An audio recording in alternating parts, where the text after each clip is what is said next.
কয়েকদিন আগে কিছু কুমড়োর বীজ এই টবগুলোতে ছড়ানো হয়েছিল, তার থেকে খুব সুন্দর গাছ উঠেছে। এখানে কিছু শীতের ফুল ছিল, তো সেইগুলো যখন গাছগুলো মরে যায় তারপরে এই কুমড়োর বীজ ছড়ানো হয়েছে। দিনটা ছিল সানডে। আমার বাবা মায়ের আসার কথা ছিল জামাই ষষ্ঠী নিমন্ত্রণ করার জন্য। জামাই ষষ্ঠীতে মানে নতুন জামাই, তো তাকে নিমন্ত্রণ করতে হবে বাড়িতে এসে। তো সেই জন্যই সকাল থেকে একটু রান্নাবান্নার আয়োজন করা হচ্ছিল, খাওয়া দাওয়ার করা হবে দুপুরবেলা। বাবা মা আসবে, বিয়ের পরে এই ফার্স্ট মা আমার বাড়িতে আসবে। এতদিনও আসেনি, মানে 6 মাসের প্রায় হতে চললো, তো এখনও পর্যন্ত মা আসেনি। এই জামাই ষষ্ঠীর নিমন্ত্রণতে করতে আমার বাবা মা দুজনেই আসবে, তো তাই জন্য একটু রান্নাবান্নার আয়োজন করা হচ্ছে।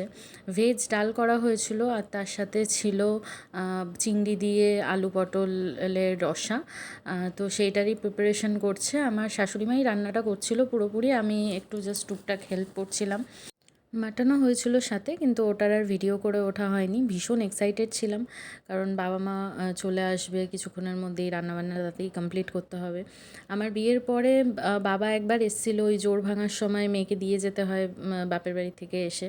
আমি তো ওই বাড়িতে যাই প্রায়, কিন্তু বাবা মা আসে না।